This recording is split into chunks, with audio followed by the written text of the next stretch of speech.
Hi, I'm Alison Warner, founder of Evolve and Grow and author of Build and Grow. Welcome to the Evolve and Grow podcast show, where I share lots of useful tips and advice to tradespeople who are looking to move off the tools and grow a really successful business.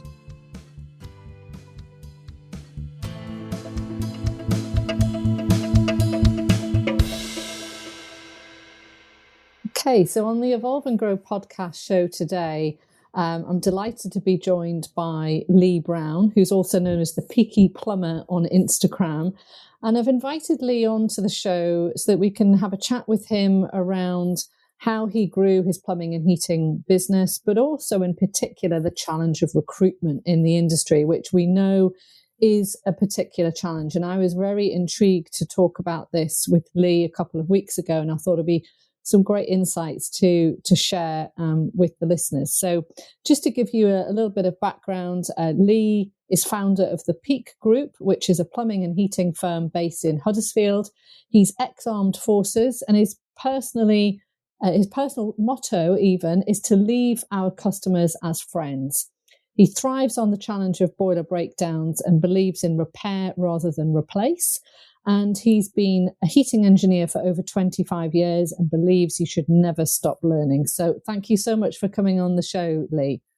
So it's great to have you on the show, because I think it's so powerful to have somebody on who's been there and done it and can share their experience in terms of what's worked for you and what hasn't. So perhaps we could start with the first question of if you could share with your listeners how you have grown your plumbing and heating business. I think probably the best thing that I've learned over sort of the last decade is by saying to customers what you can do, and if you can't do something, say something. Don't say yes, I'll be there Monday at 8 if you know full well you can't. I found by being honest and upfront with them, the more understanding. They are human beings like us all. Things come up, childcare, things like that. So I think by doing what you say you're going to do, helps grow your business. I mean, we do very little sort of printed advertising. I don't think we do any. The vans aren't signed in most of our work.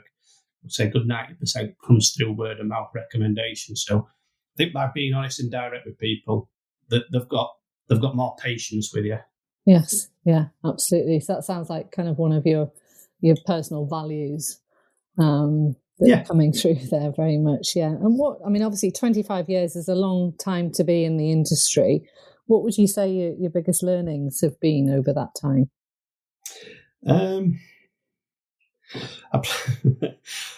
I'd probably say don't carry deadwood. Unfortunately for me, I had to actually lay my stepdad off oh dear. about 15 years ago, but I don't think I'm stubborn. I like things done my way, and it's my business at the end of the day, and I want my customers to be 100% happy. I don't want them to pay us until they're happy and things like that. So I think that probably the biggest thing I've done is don't carry any deadwood. Get rid of it, sort it out. If something's preying on your mind and it's worrying you the night before, then first thing the following morning you should address it, because if not, you're just going to carry that all day or all week. So it might be an awkward conversation or something like that to have, but just get it done and get it out of the way, and then you can focus back on what you need to be concentrating on. Yeah, I think you're totally right, because if you've got, for want of a better word, a bad apple on board, then not only are they representing your company in the wrong way, potentially to a client, but also it's the impact that it can have on the rest of the team as well, isn't it? It's sometimes better just to nip it in the bud and move on. And although that pain in the short term is probably significant, in the long term it's the right thing to do, and it sends out a good message to the rest of the team as well around what you're willing to tolerate and what you're not willing to tolerate. Mm-hmm. So one of the biggest challenges that we see, especially in the plumbing and heating industry, is recruitment. Can you just share with the listeners how you have managed to recruit and what tips you would give them? It's a bit of an hard one, that. And one thing we're doing, I'm not by any means saying that this will work for anybody else, is we do a little phone interview beforehand, and then we will invite them to come out for a day on the tools with me. And I've found spending a couple of hours in the van with them, speaking to them. I don't want somebody to sit in front of. In fact, we've had this. We've had somebody that sat in front of AB 3 years ago, and sat there and said, "Yes, I can do this. Yes, I can do that. Yes, I can do this." Well, again, for the first month, they always come out with me, and unfortunately, this person didn't know a drill from a screwdriver. So we said, right, we're not doing these office-based interviews for our profession. So what we do now is we take them out on the road for a day, and we'll say to them, come in your work gear. You've got through the first part, which is an online chat with Amy for 10 minutes. Come in your work gear. We want to see you out there actually on the tools, so to speak. And I think by doing that, you get a better understanding, because, I had it as I've probably ended up in this career more by my mum at the time when I came out there. She needed a plasterer, and she said, if you get a trade, you'll never be out of work. And she is right, God bless her. I've never been out of work, and I stand by that. But then there's other children or kids, whatever you want to call them, that have been pushed into this because the parents have said, well, you don't know what you want to do, so go get a trade. And that really doesn't work, because, we had a lad, again, about 6 or 7 years ago. He didn't want to do the job, and you could tell from the first week he didn't want to do this job. His dad was an architect, and he said, go be a gas engineer, they're never short of work. And you could see he just didn't want to do it. It was almost pushed into the trade, and it isn't for everyone. I'm fortunate now that I work 8 or 6 most days, Monday to Friday. Finish early on a Friday, obviously, but going back to when I first started, I was doing 15-hour days, 16.5 days a week. Mm-hmm. So it isn't for everybody running the business. Yeah, quite absolutely. That's really interesting, because I'm guessing by doing that as well, they relax while they're in the van, and you start to get to see the real person, and perhaps let their guard down and share, what the true self is. Yeah, you see the true person. If they turn up in a pair of work trousers that are covered in 3 ton of plaster, 3 ton of paints, then that's not sort of the image we're wanting. Although we provide the uniform, we're wanting sort of clean, tidy workers, sharp workers. And you can tell that when they turn up to work with, our job is on the tools. It's a dirty job sometimes.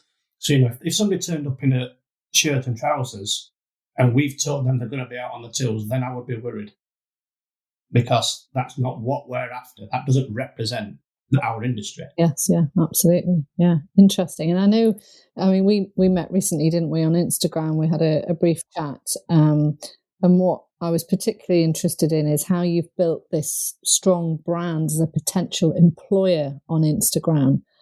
Can you just talk to me a little bit about how you've done this and how that has then helped you recruit? Yeah, so we've got some really good relationships with manufacturers. The likes of Kane are a fantastic example. I can ring Kane up for when we do any of our charity installs, ask them for anything, and they'll give it you. Same with like our Technic, and people on looking will see how professional we are when we're talking to them online, and then they'll see the little bit of banter that we have. And we've recently just done a charity install, and manufacturers gave us some stuff, and I gave them to the apprentices, and what I said to them was, look, these are the manufacturers that we use, and I'm telling you, these are good quality companies that you can rely on. They will support you. And as an apprentice, you're like, it's easy to be fooled by every manufacturer thinking that they are the best. I know a rep who's worked for, I think, 4 or 5 different boiler manufacturing companies, and every time he moves to a different one, he says, this one's the best. Well, hang on, you said that about your last boiler manufacturer you worked for. Which one is it? It can't be them all. So I think by having the solid relationships, I think apprentices look at that and think, that's what I want to get to, where I know I can have that relationship with that manufacturer. Yeah. But clearly you've built a brand as a potential employer on Instagram. I think that's quite interesting, because this is such a key challenge for the industry, but you have people actually aspiring to want to work for you. Yeah, we seen, I think it was like a trade talk sort of thing that was going on, a few stories. And there's a few apprentices on there that were struggling, and our apprentices are the same at the minute. I've only been into college in about 5 times, 6 times, maybe in the last 12 months with everything that's gone off. And we said, we're going to recruit again later on this year. We want another apprentice come September time. And literally within 10 minutes, I had 3 of them messaging us saying, right, I'm really struggling with my employer because he hasn't got enough work. Obviously I don't want to let them down, but what about, and one of them was actually on about relocating. He lives over an hour and a half away. I said, look, you live too far away. He said, well, I'll get a flat down there. I'll move down there. Like, I think moving house is a bit extreme for an apprenticeship that you don't know if it's going to work out. You might not click with us. Everything might look great on the surface, but we have bad days like everybody. But what I have said to all the apprentices that I've been in touch, and I speak to a fair few regularly, is if you're not sure, go and ask your boss, because that's what your boss is there for. But if you feel embarrassed and you don't want to ask that question, then by all means ask me and I will help you. But you should always go to your employer first, because that's what your relationship with is like. It's interesting because I think this is something that we're looking at the moment, this whole concept of what can you do within your company to be attractive to potential employees, because the danger with just putting a job advert out there is you're only speaking to a small percentage of the market. Let's say 10% of the market are actually actively looking, and there's probably a reason why some of them are actively looking, and you might not necessarily want them, let's be honest. You want the people who potentially are actually quite happy where they are, and are doing a great job, and maybe you can offer the next step in their career. So I think it particularly struck me when you said that people are almost like, you're certainly attracting them, you're attracting good people. So there's some learnings there, I think, for a lot of businesses. What benefits do you think there are of taking on apprentices? I think if you get I think for me there's 2 sort of apprentices. If you get the younger end of the market, let's say, I think they're far easier to mould into what you want for your business. The downside to them is they are harder to motivate because potentially they still live at home with their parents. They haven't got a mortgage or a car loan or something like that. But then you've got the older end of the apprentices, the mature adults, if you like, and they're good because they have got mortgage to pay. So they're going to turn up to work because they want the money. But if they've got experience in the job, they're going to want to do it their own way. And again, being a bit stubborn, I'm not paying them to do it their way. I'm paying them to do it my way. And what I've learned over the last 25 years is what I'm doing is right, or it works for us. And that's what's hard is changing them. They're the harder ones to change, but they're more hard working because they know if they don't work, they're not getting paid, so they can't make the mortgage payments that month. And how have you gone about that? If you've taken somebody who has got experience and perhaps has been trained in a way of doing something that your company doesn't stand for, how have you gone about bringing them round to your way of thinking? We have like a file. Well, it's a photograph album. We show them photos of how we've done jobs in the past. In fact, it used to be before the digital era. It's what I used to take to customers' houses and say, look, this is the job before and after. And it was easy for customers to see. Now we just do it on the iPad or the tablet. It's easy to see. But we say to them, this is what we're aiming. You don't get me wrong, you can't get every pipe parallel and square. It's impossible. But that's what we'll always try and achieve to get, because that's what our customers have seen on any of our social media platforms. They'll have seen that and think, oh, that's good, that's what I want. But when we go do the quote, you're like, well, you can't get that unless we knock half this wall down and rejig your kitchen sort of thing. So it's a little bit hard sometimes. But one thing, just going back to the older generation, what we do, say with the younger generation, we give them the opportunity that if they work for us for 12 months, after 12 months, they will get an annual bonus, and the bonuses are related to the profits of what the business has done over the year. And it came about because of an electrician friend of mine. He always had this lad that always wanted to be in the pub at 1 o'clock on a Friday. That was his thing. He'd worked on sites, he finished at dinner time on Friday and went to the pub. Whereas I'm a great believer in you take the rough with the smooth. So if you get done early this week and your paperwork's done, your van's tidy, it's restocked for the following week, if it's 2 o'clock on a Friday and all that's done and fine you've done, you'll still get paid till 4:30. But what I don't want you to do is ring me the following week when it's 6 o'clock at Friday saying I should have finished 2.5 hours ago or an hour and a half ago. I should have finished an hour ago.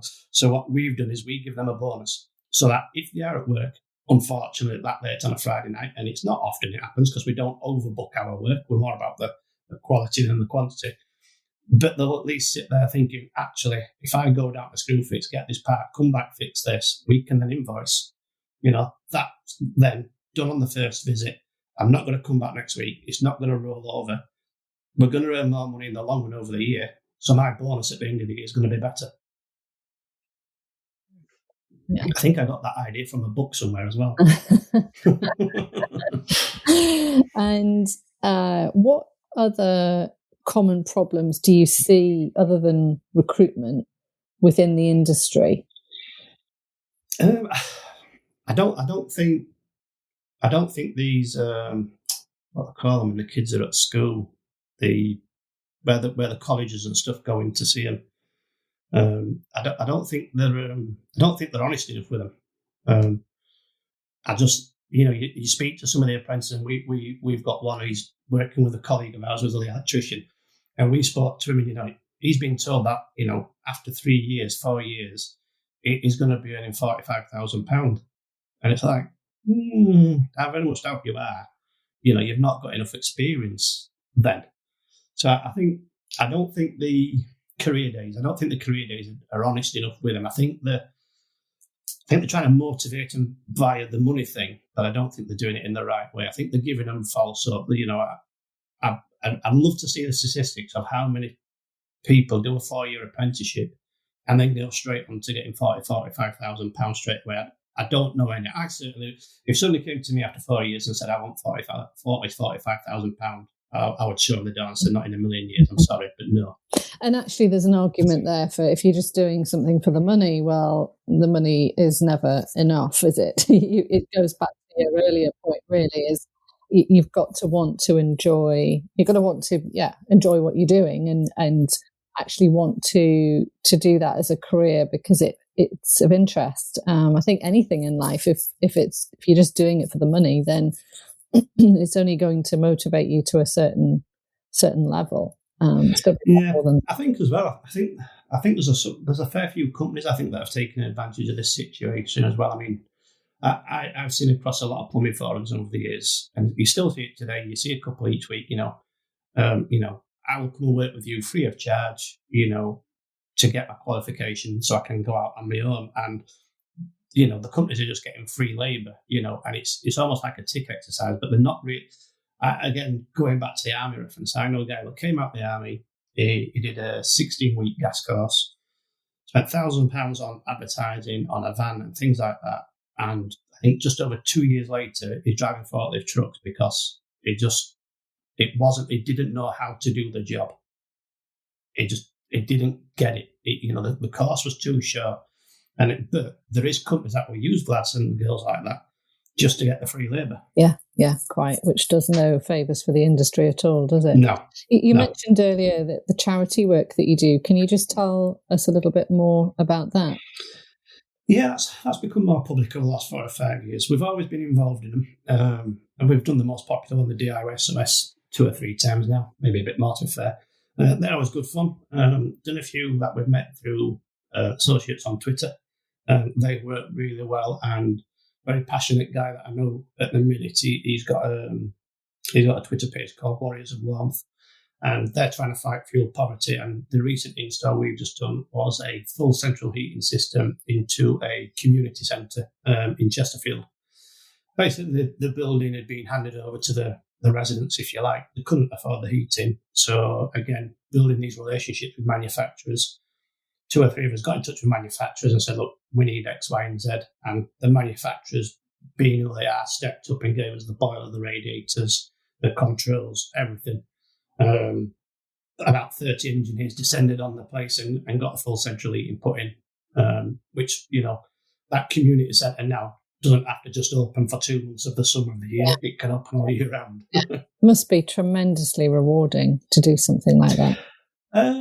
I think it's rewarding. I think the recent one that's done for me is because of the COVID thing. You haven't been able to see people as much as you like. I mean, obviously on this one, with distance where we could, we all wore masks. There was more hand gel than you could shake a stick at. But I come away from them feeling motivated and refreshed. I feel I can relieve myself of all the stress and day-to-day turmoil of work, that I've done this and now the next chapter is about to start. It's almost like an end to something and a start to something, if that makes sense. Yeah. Was that a surprise? And it's good as well. I think, to feel like that. It was after the first one. I was flying high for weeks afterwards. I think because the team of lads that were there, and they're all sort of like in my circle of friends, and they do the same job. But you see them and you see little things that they do differently, and you think, oh, that's a good idea. Why have I never thought of that? And then I'll come back to work and I'll introduce it into my business and the day-to-day running. So you pick things up from it as well. But yeah, coming away from it, you feel so good that you've helped somebody out. And that we couldn't, I couldn't do it without any manufacturers, because the stuff that they've done, it cost thousands. We couldn't do it for every job. But the fact that they're willing to, all really we're giving up is our time. So it is good. It's good when you go back a year later and you see the place. You see it now and you think, oh God, is this going to work? But then you go back a year later and it's like a new 5-star hotel. It's thriving. The activities there. The very first one we did about 5 years ago, local, down in Derby, a place called the Monkey Park. A guy called Kevin sorted all that out, and I go back there now when I go to Derby just to call him for a coffee. And thankfully, they don't charge me for the coffee. They remember who I still am. But it's good to go back and see the place. Yeah, it's still going strong, and it's made a big difference to that community. Yeah. I think that's it's just unbelievable. It's hard to explain, but it's a very good feeling. Yeah. It really is. Fantastic. I think it is a natural human instinct, isn't it, in most humans, should we say, to want to to give back and help out. And I think it comes back 3-4-fold, definitely. So what advice would you give to any plumbing or heating engineer who is thinking about going out on their own? So perhaps they've completed their apprenticeship, they are a qualified gas safe heating engineer, but they're thinking about taking that next step and building a business. What sort of tips would you give them? Why? Why would you want to do it? If you've done a 4-year apprenticeship, you've obviously got a relationship there with your employer. So what is it you're hoping to achieve? Is it more money? I'll be honest, the main reason I ended up being a gas engineer after I did my plastering thing was I wanted the summers off because I had young children and I wanted to spend the 6-week holidays with them. And I thought the best job in the world is a gas engineer. They're busy in the winter, quiet in the summer. Unfortunately for us, that doesn't work now. Our summers are busy than the winters. But I'd ask them what they're hoping to get, why they think they can do better than where they're at. And if they think, if it isn't a money thing and they're wanting more responsibility, then go and speak to your employer and say, look, I want some new challenges. I've done my apprenticeship. I want to get involved with the quotes, or I want to get involved with the stock ordering, because it might be that your employer, if one of our lads came to me and said that, I'd be right, I'm up for this. What can I offload of me onto you so that I don't have to do it, and give him more responsibility? I certainly don't think, we took a guy on 2 years. He was with us, finished his apprenticeship off because he'd left his other employer, or they'd laid him off, whatever. We never got to the bottom of it. But literally within a month of qualifying, he left. And he went round all our customers and posted his own business card. And thankfully, our customers, being loyal to me, all got in. Well, they didn't all get in touch, but some of them got in touch. Said, "Oh, yeah, we've just had, won't say his name in case he ever listens, but we've just had so and so post his card through." Well, we still do the servicing, and they all stay with us. So what I would say is, if you are going to go on your own, don't burn your bridges with the person who's got you to where you are. Advice. Absolutely, because it's a small world, isn't it? It certainly is. It certainly is, especially if you live locally. We've got a girl who used to work for us, and she was absolutely fantastic as an employee. I wish to this day she was still here. And I do have a policy that if you leave us, you don't come back. So I believe if you leave once, you leave twice. So we don't give people a second job. Unfortunately for her, it was her partner that was the problem. He didn't like her being in, unfortunately, what is a male-dominated industry. Right. He had the issues, not her. And it got to the point where she couldn't cope with him. But she actually left him a few years ago, and she rang up and said, I need some advice. And I probably say mentored her into setting up on her own. And she now works on her own as a little one-man band. Oh, right. And she loves it.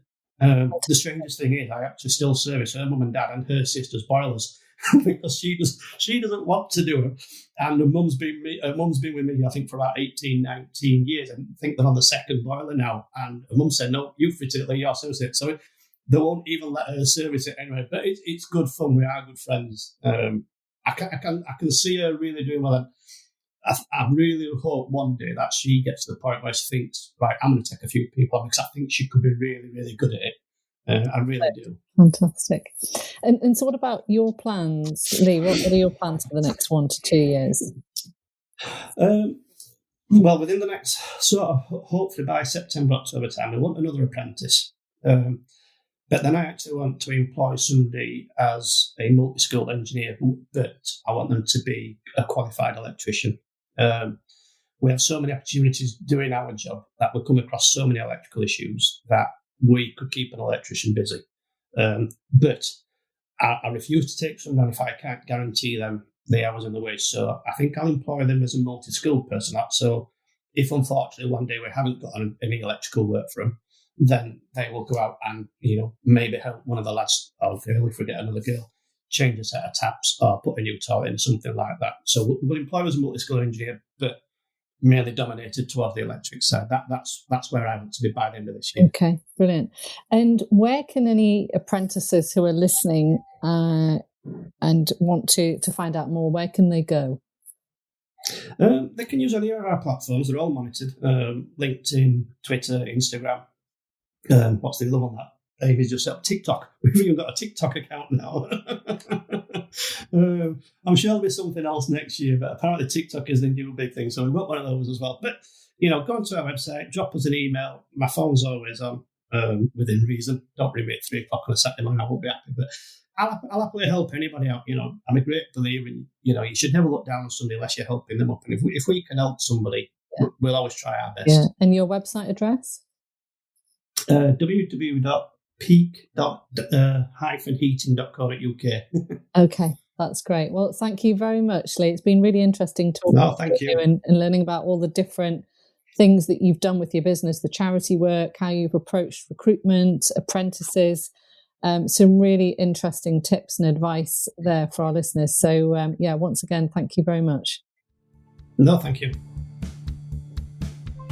I really hope you have enjoyed today's podcast.